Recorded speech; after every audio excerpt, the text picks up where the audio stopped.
ఉంది నా కవితే నీ కళలే కళ్యాణిగా అరవిచ్చి పేరి రాగాలకి స్వరమిచ్చావులే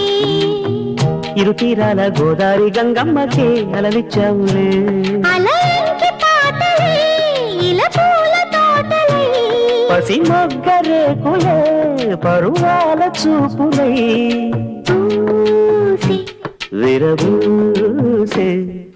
పూసింది పూసింది పున్నాగా పూసంత నవ్వింది నీలాగా సందేళలాగేసే సల్లంగా దాని సన్నాయి జడ్డున సంపెంగా